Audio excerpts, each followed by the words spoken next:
Hi, Laurel, up there in Maine on the coastline. How are you today? I am well today. You must be. I see you. Like if you're watching this on YouTube, you're going to see a beautiful picture of a ship behind Laurel because she is sitting right at the ocean's edge, and it's not a real ship but she is at the ocean's edge on a gloomy day in Maine. But I love. Don't you love crazy stormy weather at the coastline? It's super I fun. I do, and it's so much fun to even see people walking the beach in raincoats. And I say a bad day at the ocean is a good day. It's still a good day. It's still such a good day. Yeah. So hopefully we're not going to have any technology problems. We had technology problems on our last podcast, but we pulled through and we got it done anyway. And so here we are, and we're going to dig into our topic today, which is your authentic self or your essential self is a term I often hear now. And I love that self too. I love that term, essential self, because I always think of the essence. What is the essence of anything? It's really comes down to its purest self. It's the thing that makes it what it really is, right? So this term authenticity and essential self, we're going to really dig in and explore that today, aren't we, Laurel? And I love this topic. And the term essential self is so soft and loving and Mm, different for when I hear that to authentic self. Authentic self, often I think about being true and truth, mm, being real, yeah, but the essence of something that is really, you know, it's the purest sense of its being. yeah, Right yeah. from the beginning. Yeah, I know, right Yeah. from the beginning. Right from the beginning. And that's so interesting. So that's one of the first things we want to dig into a little bit is this idea of right from the beginning, we are in some ways being conditioned not to be our essential selves, right? When we're doing something when we're little that our parents don't like or don't want, or we're being socially groomed to, get out in the world and, not be have people be afraid of us or whatever. There's like we're being groomed to sometimes hide those parts of ourselves. And depending on how our personality fits into that, sometimes we end up hiding a lot of ourselves, right? Oh, we do. I probably 5 years ago, I told my husband one day, my words to him were, "One day you're going to read my obituary and be surprised." Yeah. And he said, "Why? What are you keeping from me?" And out of my mouth came, "Nothing that I haven't hidden from myself." Yeah. And it really was this point in my life where I was beginning to realize how much of who I really was I was hiding because of what other people expected of me. Yeah. Um, and Laurel, that's how we're conditioned. I know, we're so conditioned, but at that point you had some real consciousness about it. So can you give us like one example of something that you felt like you were hiding, just so our listeners can have an idea of like how this actually happens, right? How the parts of ourselves that we keep Yeah. secret or hidden or private, Mhm. even hidden from ourselves, right? Yeah. Yeah. So, one of the things was my spiritual beliefs. Mhm. I'm an extremely spiritual person. And those beliefs, I can't say they were learned. I went to Catholic school for 16 years. Um, so I was, on this spiritual path of discovering, really, maybe unraveling my belief in the power of goodness, the goodness of humanity, and the power of the universe, in whatever greater being that was. Mhm. Um, and I hid that from a lot of people. You Mhm. know, I I was raised Catholic. I worked for 30 years in a predominantly male industry, Mhm. lots of engineers and scientists. And the more I really believe, maybe the quantum physics of the universe Mhm. and being aligned with a soul's purpose, I started realizing how many people that I knew had no idea that part of me. Yeah. Um, and so that was one of the things that I really started to start talking to people about, Yeah. Yeah. um, And in a what safe changed space. for you? When you started talking to people about that, what changed for you, Laurel? Like in terms of your knowing yourself more, right? How did that come together? I think it was trusting myself Mm-hmm. enough to know that it's messy, I'm going to say. It's Mm-hmm. That's when my people pleasing also started to unravel. Yeah.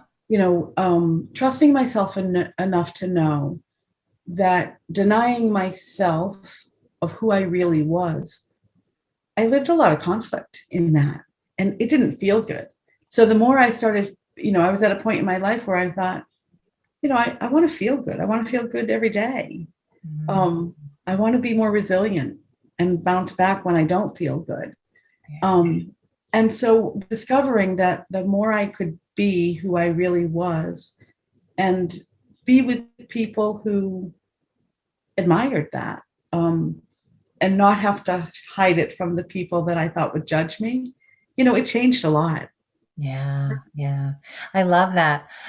Some of the things that came up while you were talking, I had a couple kind of like hits of how this kind of weaves into to our last podcast. We were talking about the idea of using your voice well and being constricted, like not being able to get the words out, feeling constricted in your body. And, that idea of how do we learn to let go, right, and relax into our being and our truth? And I do think it is a practice. It comes over time with the loosening up, the letting go, one story at a time, one truth at a time, one breath at a time. Literally, when we begin to like loosen up and let go and allow ourselves to speak into the fullness of who we are. The fullness of who we are. We can't get into the fullness of who we are if we're constricted. Like, this is how it all goes hand in hand, right? Yeah. Yeah.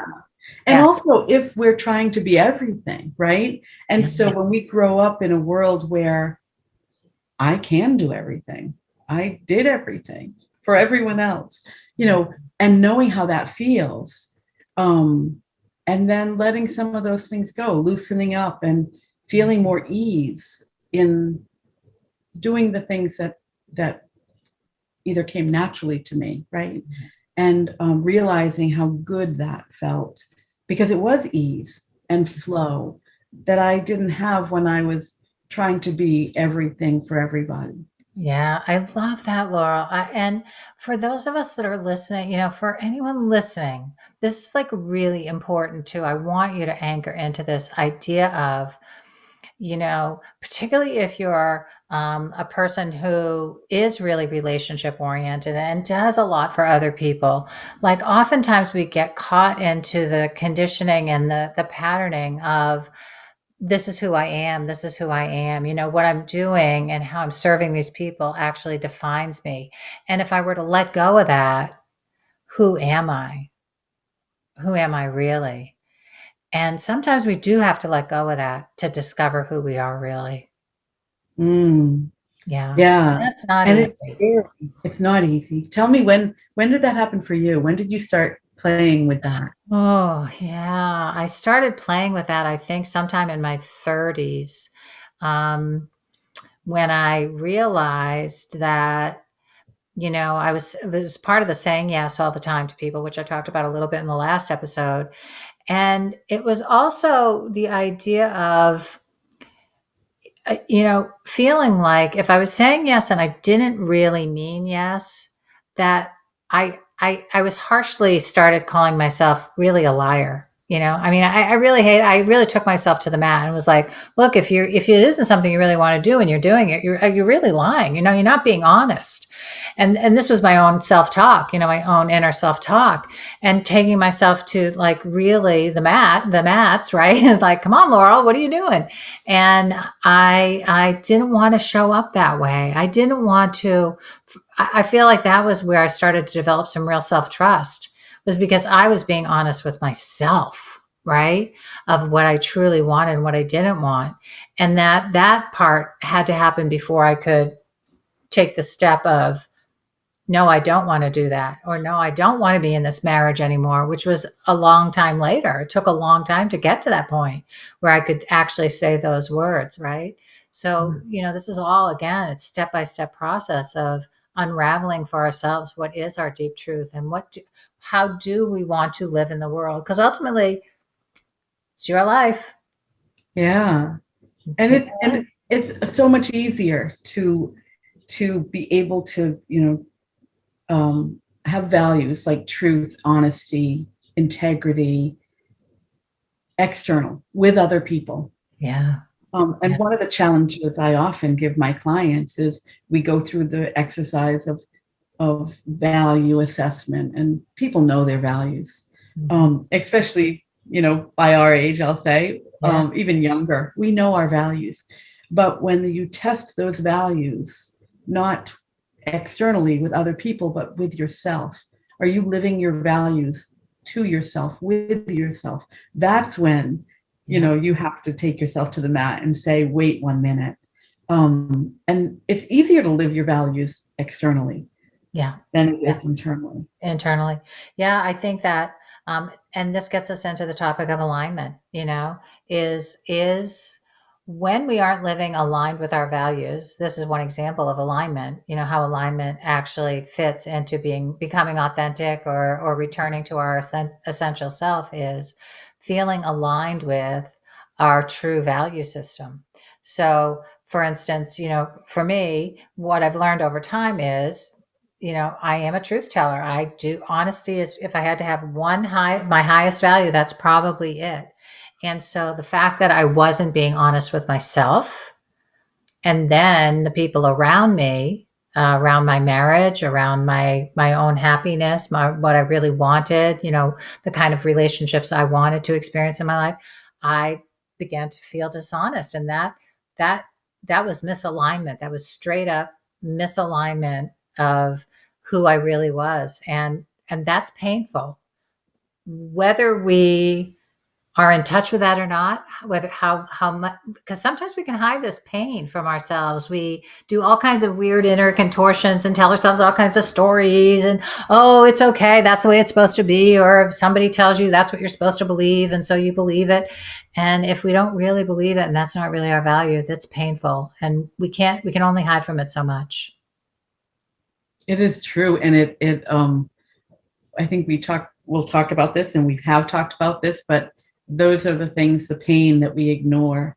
I tend to think of as nudges from the universe, right? Yes. I having low back aches, Mm. um, can blame it on my mattress, but really I know that it's more to do with trusting myself and trusting other people, Yeah. and where it shows up in my body. And once I started playing with, what am I feeling? Where do I feel the conflict in my body? It's amazing that your body can tell you things about yourself that you never really even knew. I know, I know. I'm going to give a shout out to Louise Hay here. Um, and so, for anyone listening, we'll put this in the podcast notes as well.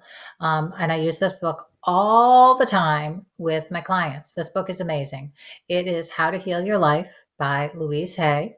It's really, to me, it's a Bible book of self help and, mind, body, spirit, understanding and work.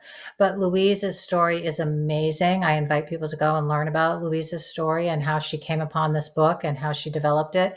But it is there's a beautiful chart in the book, in the back of the book. Beginning of the book is a lot of her writing and a bunch of affirmations that are really wonderful.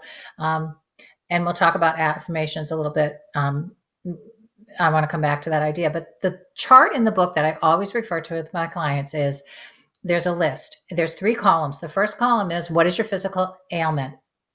So you look on there and you might see lower back or back problems, right?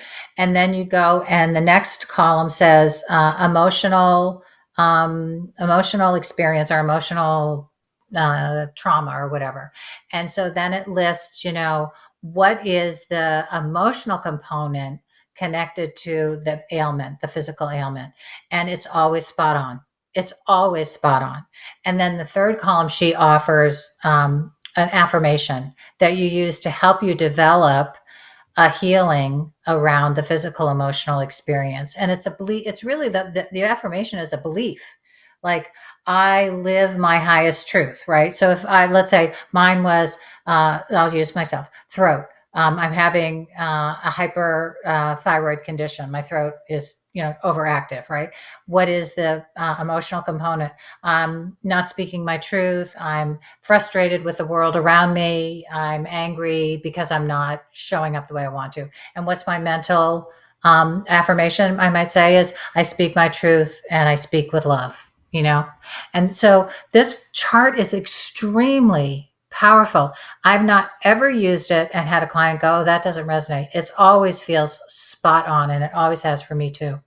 I can't wait to pick up that book and get that chart. Yeah. It Yeah. sounds amazing. You're going to love it, Laurel. And I bet you use it all the time with your clients too, because I know you're really mind, body, spirit oriented as well.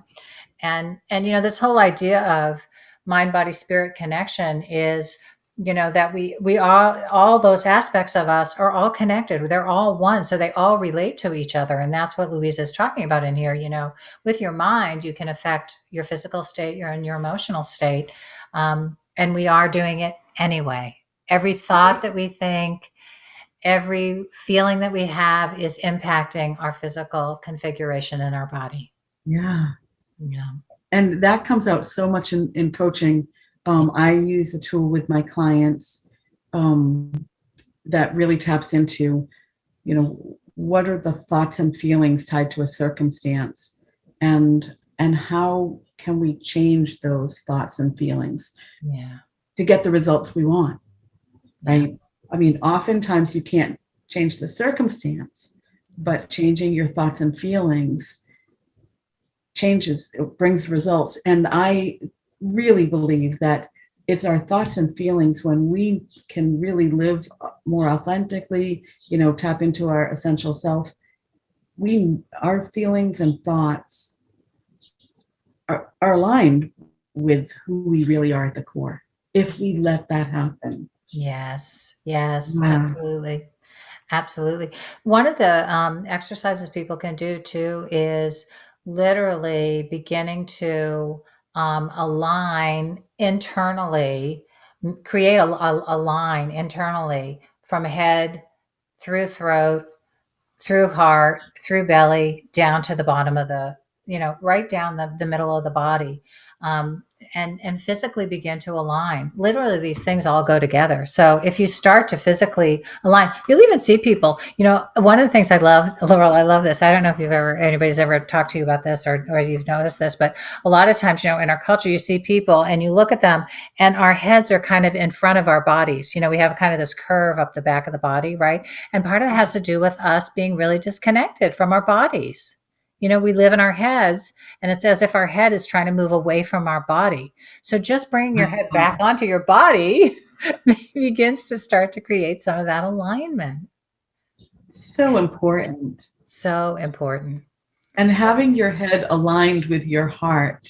Yeah. And your gut intuition, right? Yeah. When those three are in alignment, living more authentically, there's ease to that. Yeah. I love that. I really love that. So when I think about, encouraging other people to, sometimes it takes a while to really figure out who we are at our core. Yeah. And then sort through who we are based on the conditioning we've had. Yeah. But, it all ties into trusting your heart and your gut and listening to yourself. Yeah. Laurel, have you surprised yourself with things since you've been developing more and more a sense of your authentic self? Have you surprised yourself? Because I sometimes think we're not really who we think we are over time. We're like, oh, really? I can do that. I'm that. The surprises, I have surprised myself many times throughout my life, right? Yeah. But I think one of the biggest surprises is going back to who I've always been. And that really came through my coaching, right? I had this great corporate career, really, very visible corporate career, and had a great salary, had all the identity that came with that. And when I let that go, I really had to tap into, who am I? now that I don't have all of those external descriptors of who I am. And what are my God-given gifts? And how do I use those to live a life of ease and to serve other people? And so it's so funny that I'm a coach, I'm a listener, and a problem solver, right? And in 8th grade, I was voted by my classmates in 8th grade superlatives as most like Ann Landers.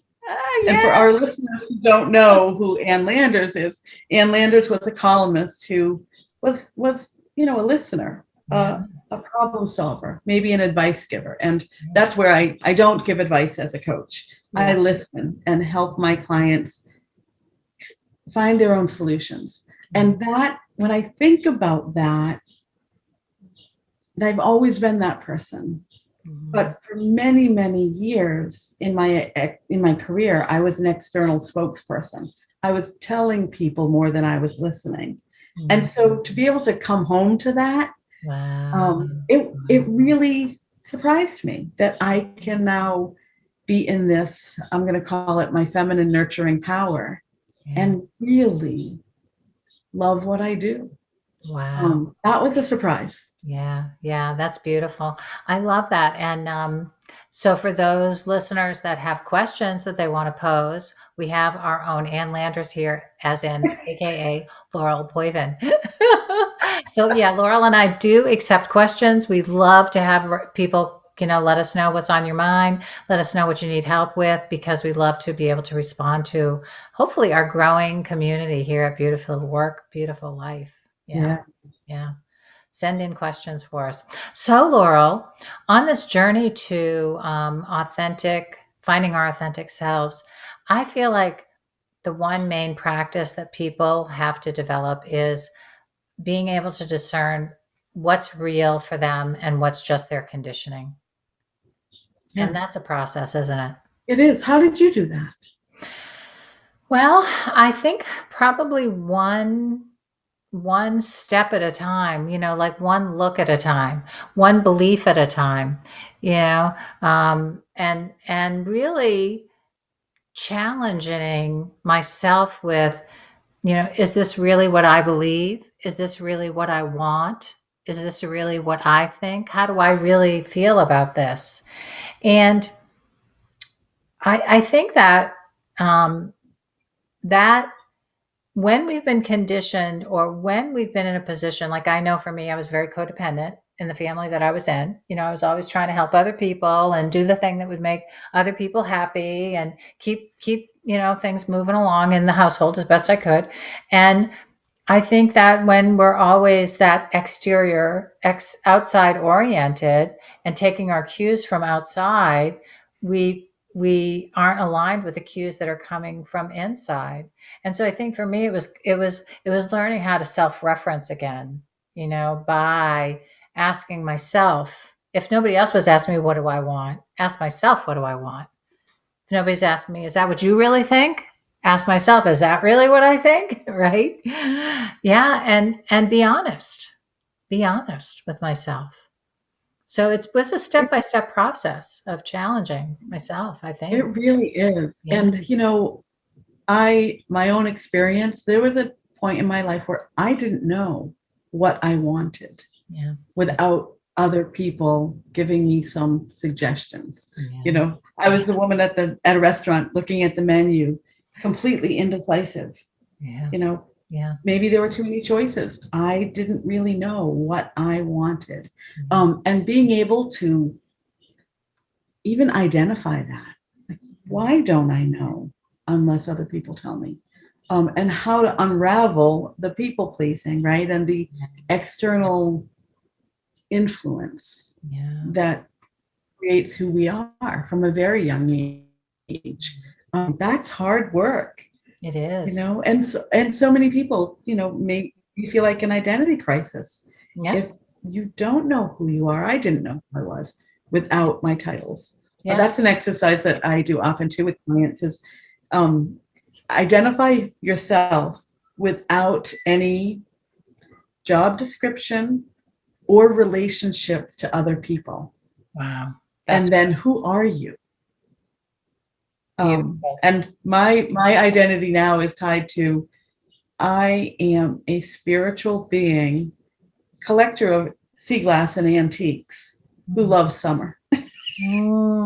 Right, right. And that's just about you. That's just about you. So, can we use that as your invitation for people? Because it's Oh, almost time for yeah. us to sign off today. So, Yeah. I love that invitation, Laurel. I think that is fantastic question to pose to self. So, I'm just going to repeat it so I know we've got it. Okay. And I would Yeah. say I probably could fine tune my own based on your. So, um, describe yourself without using any kind of titles or outside descriptors, and not in relation to other people. Is that it? Yeah. Yes. And that's big, No especially when you title take out the and no relationship. Yeah. yeah, yeah, no titles, no relationship. And what it does is it pushes us to look at what are our essential qualities.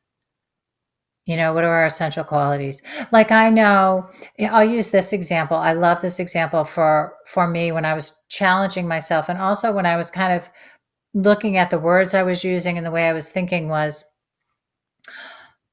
one. I remember somebody calling me nice, and I thought, what is nice? What is that word nice? What does that really mean? And then I started to really like look at the word nice, and I thought, I don't know if I really want to be nice. Nice is kind of like wishy-washy or non-opinionated. It's kind of just bland. And I thought, what do I really want to be? How do I want to be seen as kind. I want to be seen as respectful.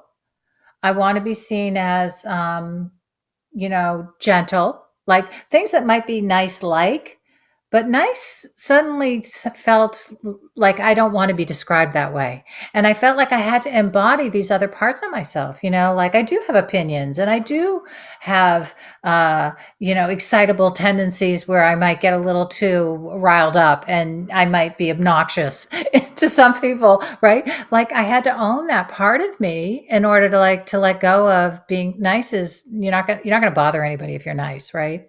Yeah. Yeah. Which is part of, I'm sure, And you know what is consciously. so the gem in that, Yeah. and befriending those other parts of you, right? Yeah.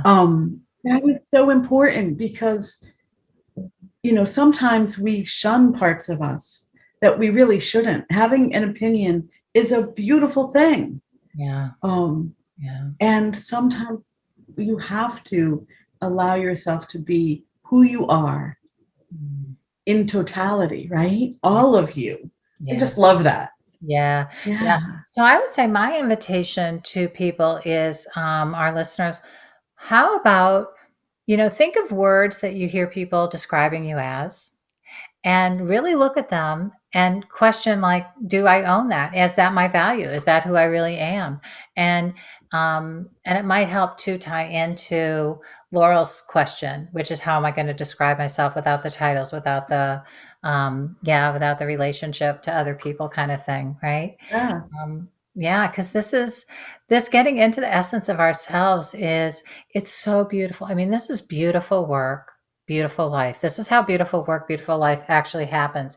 The taking the time to ask ourselves these questions, to tune into the essential part of ourselves, allows us to begin to take that into how we are showing up in the world, how we're expressing ourselves, what we want around us. Like this is how we actually bit by bit develop a beautiful life that we love, that we really, really, really want to be living into every day, that we wake up and say, yeah, here I am. I'm doing this day, right? That's right. And I get to be myself. Yeah, yeah, and love every minute of it. Even the cruddy stuff after a while, when you're really living the life that feels authentically you, even the hard stuff is still feels okay because it's part of deepening your work, being more of who you are, struggling through the realities and the truths of being in relationship to other people. Like this is just the juicy parts of life. Sometimes they're hard, but you don't shy away from it anymore. You're not afraid of it. You kind of welcome it in, and Yeah. and it makes your life even more Yeah. beautiful over time. Yeah. Yeah. Yeah, I love that. And I think for me, part of it is knowing that this is, who I was born to be, Mm, and letting that happen, letting that be my life. yeah. Um, Yeah. yeah, Oh, yeah. that's so wonderful. Thank you, Laurel. Thanks for sharing with me again today, Laurel. Love So having we time. always have so much to talk I about. know, I know. And so we have more podcasts rolling out. I think from here, we're rolling into some more relationships talk, which I think is so important for people, especially our women listeners.